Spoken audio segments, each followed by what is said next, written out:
Hello everyone, welcome to our YouTube channel Mind Wave Classes and Jai Hind to all of you. Practice set 19 का question number first देखिएगा। सामान्य ज्ञान से start होता है। भटनागर अवार्ड निम्न में से किस क्षेत्र में उल्लेखनीय कार्य के लिए दिया जाता है? तो इसका ऑप्शन नंबर डी करेक्ट होगा, विज्ञान एवं तकनीक। नेक्स्ट क्वेश्चन देखिएगा। चीन का प्रसिद्ध धार्मिक विद्वान ह्वेनसांग किसके शासनकाल में आया था? तो ये हर्षवर्धन के शासनकाल में आया था। देखिए यहाँ पर हा है, यहाँ भी हा है, तो इससे याद रखेंगे ह्वेनसांग हर्षवर्धन के शासनकाल में आया था। नेक्स्ट क्वेश्चन देखिए, निम्न में से किस राज्य में समुद्र तट नहीं है? तो ये मध्य प्रदेश समुद्री तटीय राज्य नहीं है। नेक्स्ट क्वेश्चन देखिएगा, इंटरपोल का मुख्यालय कहाँ स्थित है? तो इंटरनेशनल पुलिस का मुख्यालय पेरिस में स्थित है। ऑप्शन नंबर ए करेक्ट है। अगला क्वेश्चन है, कथकली नृत्य भारत के किस राज्य से जुड़ा हुआ है? तो यह केरल से जुड़ा हुआ है। कथकली केरल का लोक नृत्य है। ऑप्शन नंबर सी करेक्ट है। अगला क्वेश्चन देखिएगा, क्वेश्चन नंबर 6 है, महात्मा गांधी ने असहयोग आंदोलन कब शुरू किया था? तो सन 1920 में शुरू किया था। ऑप्शन नंबर बी करेक्ट होगा।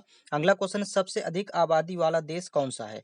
तो चीन सर्वाधिक जनसंख्या वाला देश है। अगला क्वेश्चन देखिएगा, ओलंपिक खेल कितने साल बाद होता है? तो यह प्रत्येक 4 वर्ष बाद आयोजित होता है।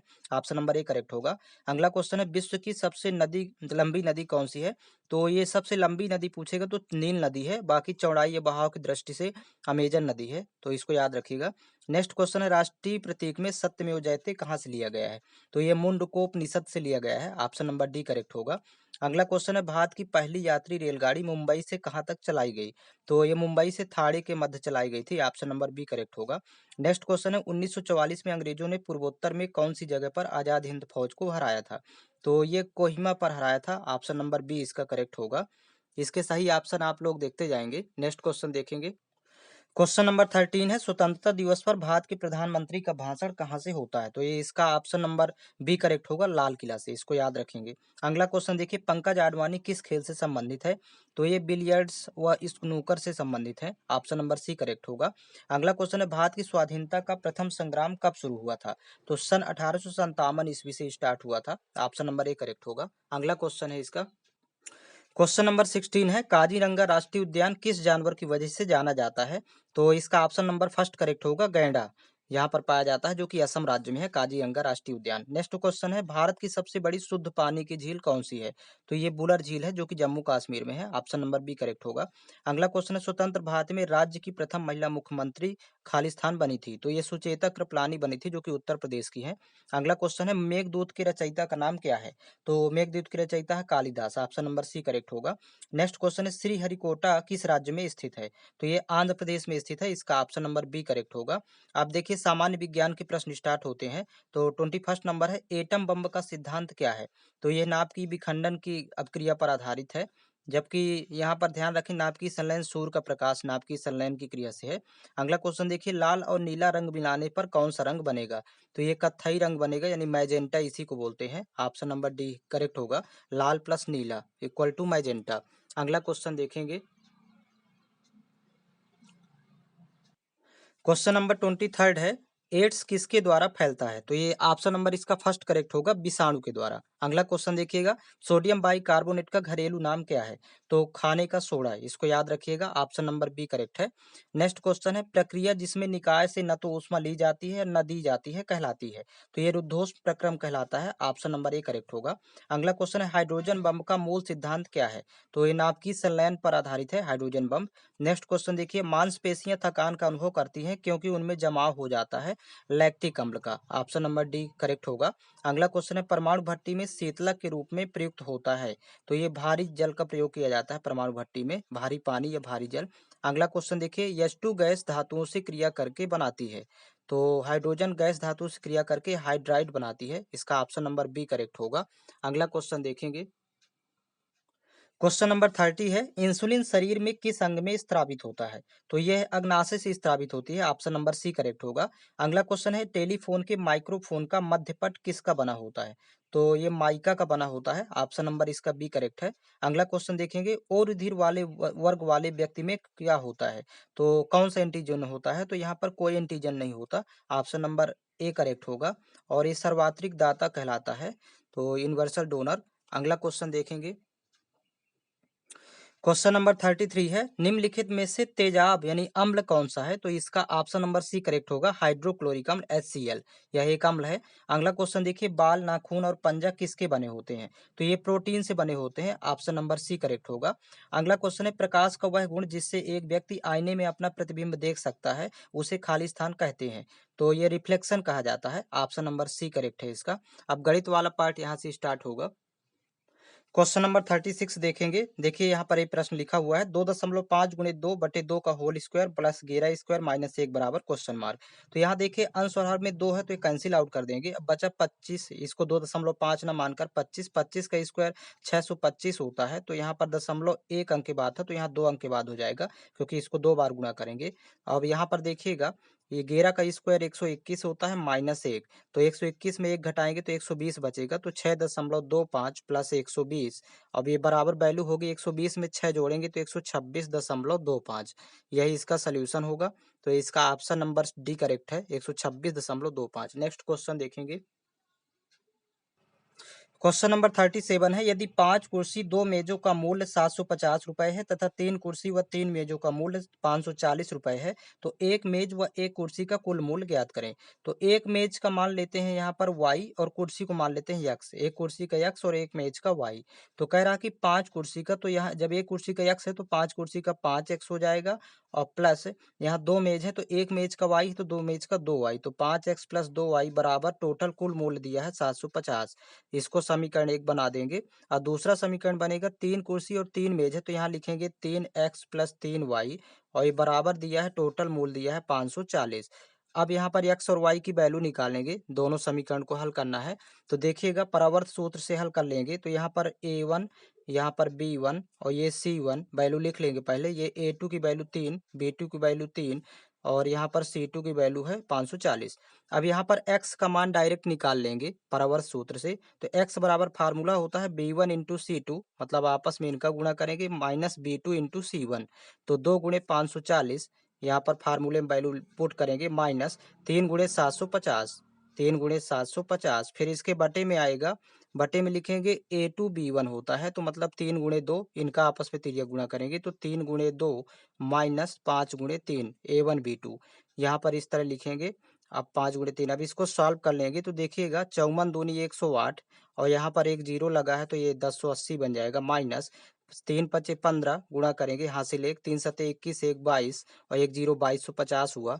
और फिर इसके बटे में देखिएगा, 3 दूनी 6 और यहाँ 3 पचे 15, तो 6 में 15 घटाएंगे तो 9 बचेगी वैल्यू, वो भी माइनस का आएगा। तो यहाँ पर देखिए, इसको जब हल करेंगे अंश में तो यहाँ पर घटा लेंगे बड़े में छोटे मान को, लेकिन चिन्ह माइनस का होगा। तो 10 में सॉरी शून्य में शून्य घटाएंगे शून्य, यहाँ पर 15 में 8 घटाएंगे 7 और यहाँ पर 1 बचा, 1 में शून्य घटाएंगे 1 और यहाँ पर 2 में 1 घटाएंगे 1, 1170 और बटे होगा -9। तो माइनस माइनस कैंसिल आउट, फिर 9 से कैंसिल आउट करेंगे तो 13 नहीं है 117 होता है और एक जीरो लगाएंगे तो 130 आएगा जब 9 से भाग करेंगे। तो एक कुर्सी का मूल्य हो गया 130। अब एक मेज का निकाल लेंगे, इसी तरह y की वैल्यू निकाल लेंगे। तो y निकालना है तो ये देखिएगा, C1 इंटू A2 फार्मूला होता है, मतलब 750 गुणे 3, यहाँ पर गुणा करेंगे 750 गुणे 3 माइनस C2 इंटू A1, मतलब इनका आपस में गुणा होगा तो 540 गुणे 5। और फिर बटे में तो वही वैल्यू आएगी, बटे में जो फर्स्ट वाले में आया है -9 आया था, तो बटे का ये यक्स वाला ही y में आ जाता है। अब यहाँ पर सॉल्व कर लेंगे तो देखिए वैल्यू आ जाएगी, 750 गुणे 3 करेंगे तो यहाँ पर अभी गुणा किए थे तो 2250 आया था, तो लिखेंगे 2250 माइनस, और यहाँ पर 5 चौक 20 की शून्य हासिल 2 और फिर यहाँ पर 5 पचम 25, 2 27 और एक जीरो लगा देंगे तो 27 हो जाएगा, बटे में माइनस का 9 है। और यहाँ पर देखिए, अब सॉल्व करेंगे आपस में इसको तो वैल्यू प्राप्त होगी, जब घटाएंगे, जीरो में जीरो घटाएंगे जीरो, यहाँ पर 10 में 5 घटाएंगे 5 और यहाँ पर देखिए 6 में 2 घटाएंगे 4 और ये माइनस का 450 और बटे माइनस का 9 है, तो माइनस माइनस कैंसिल आउट, 9 पना 45 और एक जीरो, तो मतलब एक मेज की वैल्यू हो जाएगी 50 रुपए, एक मेज का मूल्य 50 और एक कुर्सी का मूल्य है यहाँ 130। तो 130 और 150 जोड़ेंगे तो कुल टोटल आ जाएगा, एक मेज और एक कुर्सी का टोटल मूल्य 180 रुपए। इनको आपस में जोड़ लेंगे, यही इसका सोल्यूशन होगा। इसी तरह फाइंड करना है, तो इसका ऑप्शन नंबर ए करेक्ट है। अगला क्वेश्चन देखिएगा। क्वेश्चन नंबर 38 है, एक धनराशि 2 वर्ष पश्चात 1040 रुपए हो जाती है। यदि 2 वर्ष का साधारण ब्याज 40 रुपए है तो ब्याज की दर क्या होगी? तो यहाँ पर पहले दर का फार्मूला लिख लेंगे। दर आर बराबर होता है फार्मूला ब्याज गुणे 100 और बटे मूलधन गुणे समय। यहाँ पर पहले फार्मूला लिखेंगे, अब फार्मूले में वैल्यू पुट करना है। तो यहाँ पर देखिए ब्याज तो दिया है 40 रुपए, मूलधन फाइंड करना होगा। तो मूलधन का फार्मूला होता है principal equal to amount minus I, S I, मतलब सिंपल इंटरेस्ट या ब्याज इसे कहेंगे। तो अमाउंट दिया है यहाँ पर देखिए 2 वर्ष पश्चात 1040 रुपए हो गया, तो ये 1040 अमाउंट है और माइनस एस आई यानी ब्याज दिया है 40। तो 1040 में जब 40 माइनस करेंगे तो 1000 होगा, तो ये की प्रिंसिपल की वैल्यू आ गई, मतलब मूलधन 1000 हो गया। अब इसमें वैल्यू पुट कर देंगे तो रेट आ जाएगा। देखिएगा ब्याज दिया है 40 रुपए, तो यहाँ 40 लिखेंगे ब्याज की जगह इंटू 100, फिर अपान मूलधन ये अभी जस्ट निकाल चुके हैं 1000 रुपए, तो मूलधन की जगह 1000 और समय दिया है 2 वर्ष प्रश्न में, तो यहाँ 2 लिखेंगे। 0 0 कैंसिल आउट कर देंगे, 3 0 से 3 0, 2 1 कम 2, यहाँ 2 दूनी 4, तो दर हो जाएगी 2%। इस तरह फाइंड करना है। इसका ऑप्शन नंबर ए करेक्ट है। अगला क्वेश्चन देखेंगे। क्वेश्चन नंबर 39 है, एक आयत की लंबाई 15 सेंटीमीटर तथा विकर्ण 17 सेंटीमीटर है, तो आयत का क्षेत्रफल क्या होगा? तो सबसे पहले तो एक डायग्राम बना लेते हैं। यहाँ पर आयत और आयत की यहाँ पर लंबाई दिया है 15 सेंटीमीटर, तो यहाँ लिख लेंगे 15 सेंटीमीटर और विकर्ण दिया है 17, तो ये आयत का विकर्ण यहाँ पर लिख लेंगे 17। अब यहाँ पर से प्रत्येक कोण आयत का समकोण होता है, तो 90 डिग्री बनेगा। तो समकोण त्रिभुज में यदि ये कर्ण है 17, आधार मान लीजिए 15, तो यहाँ पर हो जाएगा लंब आ जाएंगे। जब पाइथागोरस प्रमेय लगाएंगे तो 8, क्योंकि 8 15 17 एक ट्रिपलेट होता है। पाइथागोरस प्रमेय जब लगाएंगे तो ये 8 प्राप्त होगा। तो ये चौड़ाई हो जाएगी, चौड़ाई 8 है, लंबाई यहाँ पर 15 है। तो अब आयत का क्षेत्रफल निकालना, तो आयत का क्षेत्रफल होता है लंबाई गुणे चौड़ाई, आपस में गुणा करेंगे 15 और 8 का, तो 15 120 सेंटीमीटर स्क्वायर आएगा। ये आयत का क्षेत्रफल हो जाएगा। ऑप्शन नंबर बी करेक्ट है। अगला क्वेश्चन देखेंगे। नेक्स्ट क्वेश्चन है, 5:4 के समतुल्य अनुपात कौन सा है? तो इसके बराबर अनुपात जिसमें यही वैल्यू आ जाएगी कैंसिल आउट करने पर, सरल करने पर, तो देखिएगा 25 से 25 पंचे 125, 25 चौको 100, तो यहाँ पर आ रहा 5:4, तो ये समतुल्य होगा 5:4 के। ऑप्शन नंबर सी करेक्ट है। अगला क्वेश्चन देखिएगा। क्वेश्चन नंबर 41 है, 12 पैसे कितने रुपए के बराबर है? तो देखिएगा पैसे को रुपए में बदलना है, तो 100 से भाग कर देंगे, तो ये रुपए में कन्वर्ट हो जाएगा। 12 पैसे बराबर 12 बटे 100 रुपए। अब कैंसिल आउट कर देंगे 4 से, 4 3 12, इसको 4 से तो 25 चौको 100, तो ये 3 बटे 25 रुपए के बराबर होगा। इसका ऑप्शन नंबर ए करेक्ट है। अगला क्वेश्चन देखेंगे। क्वेश्चन नंबर 42 है, एक परीक्षा में 360 विद्यार्थी बैठे, उनमें से 45% फेल हो गए, तो पास हुए विद्यार्थियों की संख्या कितनी? तो देखिए 100 में 45, 100% टोटल होते हैं, 45% यदि फेल हो गए तो पास होंगे 55%, और 360 टोटल थे, तो 360 का 55% निकाल देंगे तो 55/100 होगा। 360 गुणे 55/100, 55% वैल्यू फाइंड होगी, तो 0 0 कैंसिल आउट, फिर 5 से तो 5 एकम 5, 5 एकम 5, 5 दूनी 10, फिर 2 से 2 एकम 2, 18 दूनी 36, तो यहाँ वैल्यू आ जाएगी 18 एकम 18 की 8 हासिल 1, 18 एकम 18 1 19, 198 विद्यार्थी पास हुए। इसका ऑप्शन नंबर बी करेक्ट है। अगला क्वेश्चन देखेंगे। क्वेश्चन नंबर 43 है, ईश्वर सिंह एक काम के आधे भाग को 5 दिन में पूरा कर सकता है, जबकि यादराम 1/3 भाग काम को 5 दिन में पूरा कर सकता है, तो दोनों काम को पूरा करने में कितना समय लेंगे? तो देखिएगा यहाँ पर ईश्वर सिंह है, इसे रिप्रेजेंट करेंगे। आधे काम को तो मतलब 1/2 काम ये 5 दिन में पूरा करता है, तो टोटल काम करेगा 2 पंचे 10, 10 दिन में पूरा काम कंप्लीट होगा। तो यहाँ पर देखिए सेकंड, जबकि यादराम मतलब वाई से रिप्रेजेंट करेंगे, काम का 1/3 मतलब 1/3 भाग काम 5 दिन में पूरा करता है। यहाँ पर लिखा है 5 दिन में पूरा करता है, तो ये पूरा काम करने 1/3 ना करके पूरा काम करना हो तो 3 गुणे 5 करेंगे, तो 3 5 15 दिन पूरा काम कर सकता है अकेले 15 दिन। तो ये ईश्वर सिंह को अकेले 10 दिन लगेगा और वाई यानी यादराम 15 दिन में अकेले कर सकता है। दोनों मिलकर कितने दिन में करेंगे? तो जब मिलकर पूछेगा तो देखिए एक ट्रिक होती है, यहाँ पर ट्रिक से सॉल्व करेंगे। 10 गुणे 15 ऊपर करेंगे और नीचे 10 + 15, तो ये दोनों मिल करके वैल्यू आ जाएगी। तो 10 और 15 जोड़ेंगे तो यहाँ 25 होगा। कैंसिल आउट कर देंगे 5 से, 5 पचम 25, 5 3 15, फिर 5 एकम 5, 5 दूनी 10, तो 2 गुणे 3 करेंगे तो 6 दिन। दोनों मिलकर काम को करेंगे 6 दिन में, तो इसका ऑप्शन नंबर ए करेक्ट है। अगला क्वेश्चन देखेंगे।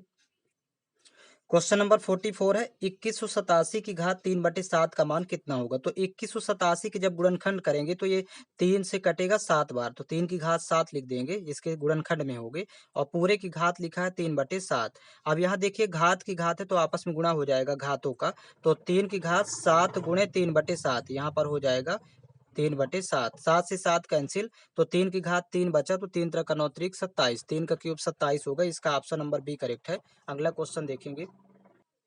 क्वेश्चन नंबर 45 है, एक संगीत विद्यालय में कुल छात्रों का 70% लड़के हैं, यदि लड़कियों की संख्या 255 हो तो लड़कों की संख्या क्या होगी? तो यहाँ पर देखिए 70% यदि लड़के हैं तो 100 में टोटल तो 100% होते हैं, तो 100 में 70% जब माइनस करेंगे तो लड़कियों का प्रतिशत हो जाएगा 30%, ये गर्ल्स होंगी। तो यहाँ 30% संख्या दिया है बराबर 255 के, क्योंकि लड़कियों की संख्या है 255, तो 30% बराबर 255, तो 1% निकालेंगे तो 30 बटे में जाएगा, 255/30। लेकिन पूछ रहा है कि लड़कों की संख्या क्या होगी, तो लड़के हैं प्रतिशत में 70%, तो यहीं पर 70% की निकालेंगे वैल्यू, तो 70 गुणे 255/30, क्योंकि 1% की वैल्यू है 255/30, तो 70% निकालना है तो 70 में गुणा कर देंगे 1% की वैल्यू का। अब 0 0 कैंसिल आउट, फिर 3 1 कम 3, यहाँ से 3 8 24, 8 बार जाएगा, फिर 1 15, 3 5 15, तो 85 गुणे 7 करेंगे तो इसकी वैल्यू आ जाएगी लड़कों की संख्या। तो 7 पन्ना 35 की 5 हासिल 3, 7 8 56, 3 59, तो यहाँ पर 595 संख्या होगी लड़कों की। तो इसका ऑप्शन नंबर बी करेक्ट है। अगला क्वेश्चन देखेंगे। क्वेश्चन नंबर 46 एंड 47 देखिएगा सॉल्व करने का तरीका। यहाँ पर वृत्त की जब बात आएगी तो यहाँ पर याद रखिएगा त्रिज्या, परिधि और क्षेत्रफल। त्रिज्या, परिधि और क्षेत्रफल, तो त्रिज्या हमेशा याद रखिए यदि 7 है तो परिधि आएगी 44 और 154 क्षेत्रफल होगा। यदि त्रिज्या 7 है तो इसको आप याद रखिएगा।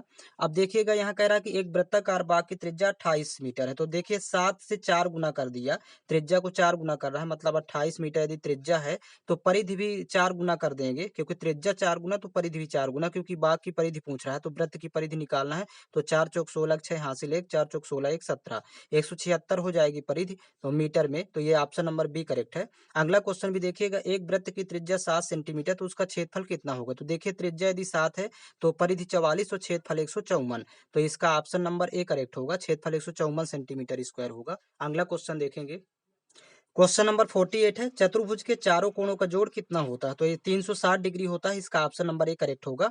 अगला क्वेश्चन है, x cube minus 8y cube के गुणनखंड क्या होंगे? तो यहाँ पर इसको लिखेंगे x cube minus 8y cube को लिख सकते हैं 2y का होल क्यूब, वैल्यू सेम आएगी क्योंकि 2 का घन 8 और y क्यूब। अभी इसमें एक सरसमिका होती है क्यूब वाली, A cube minus B cube बराबर, यहाँ पर देखिएगा A minus B first bracket में, सेकेंड में A square plus A B plus B square, तो इसी में वैल्यू पुट कर देंगे इसी सरसमिका में। तो यहाँ पर देखिए एक्स के ए की जगह एक्स है और बी की जगह 2y है, तो देखिएगा एक्स क्यूब माइनस 2y का होल क्यूब बराबर x minus 2y, value put करेंगे ए और बी की, और सेकेंड ब्रैकेट में ए स्क्वायर है तो मतलब एक्स स्क्वायर हो जाएगा, और प्लस ए इंटू बी है मतलब एक्स इंटू 2y करेंगे तो 2xy आएगा, और प्लस बी स्क्वायर मतलब 2y का होल स्क्वायर करेंगे तो 4y स्क्वायर आ जाएगा। इस तरह से इसका सोल्यूशन होगा। इसका ऑप्शन नंबर फर्स्ट करेक्ट है, ऑप्शन नंबर फर्स्ट में ये वैल्यू दी हुई है। अगला क्वेश्चन देखेंगे। क्वेश्चन नंबर 50 है, एक वस्तु 200 रुपए में खरीदी और 198 में बेची तो हानि प्रतिशत कितना होगा? तो देखिए कॉस्ट प्राइस यानी क्रय मूल्य है, खरीदा है 200 रुपए में, और सेलिंग प्राइस यानी विक्रय मूल्य इसका दिया है, बेचेगा 198 में। तो देखिए अधिक में खरीद के में कम में बेच रहा है तो इसको हानि होगी। अब हानि होगी, आपस में घटा लेंगे, दो दो आएगा इसका, तो 2 रुपए की हानि।